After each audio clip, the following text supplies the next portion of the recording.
देखिए, हमारे पास कुल 5 ज्ञानेंद्रियां होती हैं, मतलब 5 सेंसेस, जिससे हम अपने सराउंडिंग की इंफॉर्मेशन लेते हैं। हम देखकर इंफॉर्मेशन लेते हैं, हम सुनकर इंफॉर्मेशन लेते हैं, हम स्मेल करके इंफॉर्मेशन लेते हैं, किसी भी चीज को चख कर इंफॉर्मेशन लेते हैं, या वस्तु को छू कर भी हम उसके बारे में जानकारी ले सकते हैं। मतलब केवल 5 प्रकार से ही हम इंफॉर्मेशन को ले सकते हैं, और इन 5 ज्ञानेंद्रियों में से 80% इंफॉर्मेशन हम लेते हैं अपने आँख से। अगर बाकी के 4 काम ना करें तो वो हमारी आँख ही है जो हमें डेंजर से बचाएगा। मतलब इतना ज्यादा इंपॉर्टेंट है हमारी ये आँख। आप कह सकते हो कि हमारे शरीर का one of the most important organ. देखिए, हमारा चैनल एक साइंस चैनल है जिसमें मैं आपको काफी इंफॉर्मेशन देता हूँ आपके जीवन को आसान बनाने के लिए। और अगर मैं आपको ये ना बताऊं कि हमारी आंख काम कैसे करती है, ये देखती कैसे है, तो ये बिल्कुल भी न्याय नहीं होगा। इसलिए आज इस वीडियो में हम यही जानेंगे कि हमारी आंख काम कैसे करती है, और इसके बारे में हम बहुत ही डिटेल में जानेंगे। तो चलिए जानते हैं। वीडियो अच्छा लगेगा तो आप लाइक जरूर करना। देखिए, सबसे पहले तो हमें अपने आंखों की संरचना के बारे में जानना पड़ेगा। जब हम अपने आंखों की संरचना को देखेंगे तो हम पाएंगे कि हमारे ये जो आई बॉल हैं, ये 3 परतों से मिलकर बने हुए हैं, जिसके बारे में हम बाहर से अंदर की ओर जानने का प्रयास करेंगे। सबसे पहले तो हमारी आंख हमारे चेहरे और कपाल की हड्डियों से मिलकर बने हुए कोटरों में रहती है, जिसे ऑर्बिटल कैविटी कहते हैं। इन आई ऑर्बिट्स के अंदर से ही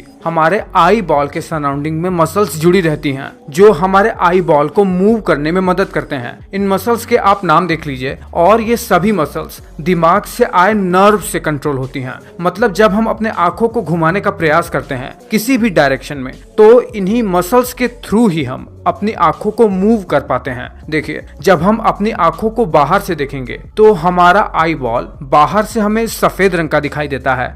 जहां पर मैं एरो से पॉइंट कर रहा हूं, जो आंख का पोर्शन हमारे आई ऑर्बिट के अंदर रहता है, उसे स्क्लेरा कहते हैं। और यही स्क्लेरा बाहर की ओर आकर, मतलब आई बॉल के इंटीरियर पार्ट में थोड़ा सा कॉन्वेक्स शेप की हो जाती है, जिसे कॉर्निया कहा जाता है। ये बाहरी लेयर हमारे आई बॉल का फाइब्रस टिश्यू से बना रहता है। फिर इस स्क्लेरा से जब हम नीचे आते हैं, तब हम अपने आई बॉल के दूसरे लेयर को पाते हैं, जिसको कोरॉइड कहते हैं। ये कोरॉइड बहुत ही ज्यादा वेस्कुलर होता है, मतलब इसमें बहुत सारे ब्लड वेसल्स होती हैं। कोरॉइड लेयर हमारे आई बॉल में पीछे की ओर होता है, और यही कोरॉइड आगे आकर सीलियरी बॉडी के रूप में बदल जाता है, जिससे एक लॉन्गिट्यूडिनल डायाफ्राम जुड़ा रहता है, जिसे आइरिस कहते हैं। और इसी आइरिस के पीछे की ओर हमारे आंखों का लेंस होता है, जो कि एक लिगामेंट से इसी सीलियरी बॉडी से जुड़ा रहता है। जब हम अपने आई बॉल के दूसरे लेयर से अंदर की ओर जाएंगे तो हम पाएंगे अपने आई बॉल की तीसरी लेयर को, जिसे रेटिना कहते हैं। ये रेटिना भी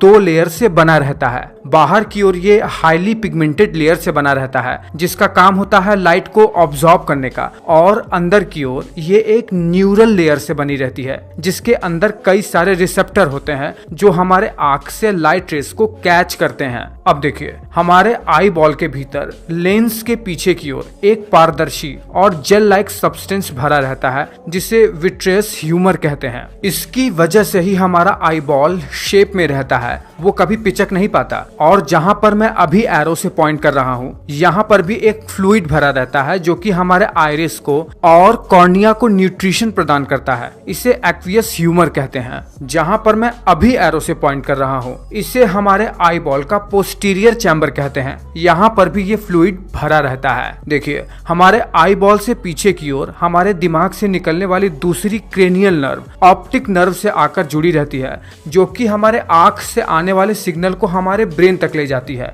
और हम किसी भी चीज को देख पाते हैं। तो चलिए, इंतजार किस बात का है, अब हमें ये जानना है कि हमारी आंख काम कैसे करती है, ये चीजों को देखती कैसे है।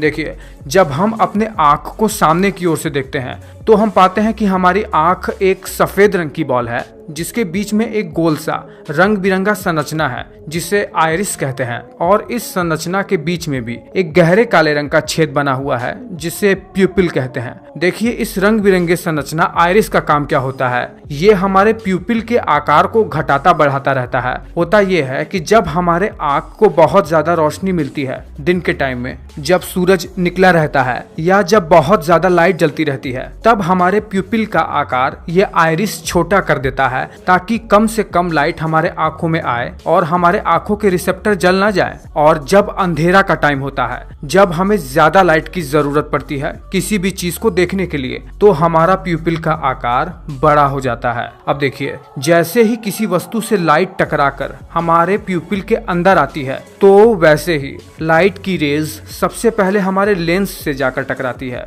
देखिए, जिस वस्तु को हम देख रहे हैं, अगर वो वस्तु बहुत दूर की होगी तो लेंस क्या करेगा, उस दूर से आने वाले वस्तु के रेज को एडजस्ट करने के लिए अपने आप को फैला लेगा। और अगर जिस वस्तु को हम देख रहे हैं वो बहुत ज्यादा पास में होगी, तो लेंस अपने आप को सिकोड़ कर छोटा सा कर लेगा, जिससे वो वस्तु के रेस को रेटिना पर आसानी से बेंड कर पाए।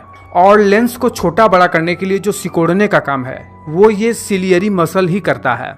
अब देखिए, एक बार रेज हमारे लेंस से होकर विट्रियस फ्लूइड के थ्रू हमारे रेटिना पर पड़ी। रेटिना पर ये लाइट को कैप्चर करने के लिए 2 रिसेप्टर होते हैं, कोन सेल और रॉड सेल। ये जो कोन सेल होती है, ये हमें ब्राइट लाइट को डिटेक्ट करने में मदद करती है, और ये लाइट को भी 3 फॉर्म में डिटेक्ट करती है। यानी इस रेटिना में 3 प्रकार के कोन सेल पाए जाते हैं। Red cone cell red light यानी हायर वेवलेंथ के लाइट को डिटेक्ट कर पाती है, green cone cell medium wavelength के लाइट को, और blue cone cell shorter wavelength की लाइट को डिटेक्ट कर पाती है।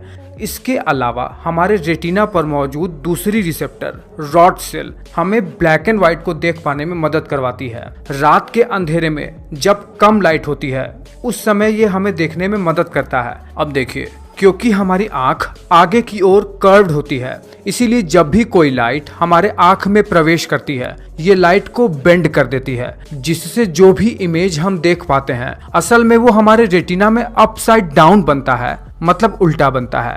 जब रेटिना पर किसी भी वस्तु का प्रकाश का किरण रेटिना पर पाए जाने वाले रिसेप्टर से कैच हो जाता है, तो उसके बाद ये इलेक्ट्रिकल सिग्नल में कन्वर्ट होकर हमारे ऑप्टिक नर्व के थ्रू हमारे ब्रेन में चले जाते हैं। लेकिन जितना साधारण शब्दों में मैं आपको ये बात बता रहा हूँ ना, ये बात उतना साधारण नहीं होता है। अगर मैं आपको डिटेल में बताने लगूंगा तो आप बहुत ज्यादा बोर हो जाओगे, और ये बहुत ज्यादा कॉम्प्लिकेटेड भी है। इसीलिए साधारण भाषा में इसे समझने का प्रयास कीजिए। देखिए, अब चूंकि हमारे पास 2 आंख होती है, तो हमारी दोनों आंखों से ऑप्टिक नर्व ब्रेन के अंदर की ओर प्रवेश करती है, और जब ये ब्रेन में अंदर की ओर प्रवेश करती है, तब इनमें से कुछ ऑप्टिक नर्व आपस में एक दूसरे को क्रॉस करके अपोजिट साइड में चले जाते हैं, और कुछ बिल्कुल अपने ही साइड से होते हुए ब्रेन के अंदर चले जाते हैं, जैसे अभी आप इमेज में देख रहे हैं। ऑप्टिकल नर्व का आपस में एक दूसरे के क्रॉस करने को ऑप्टिक कायाज्म कहते हैं।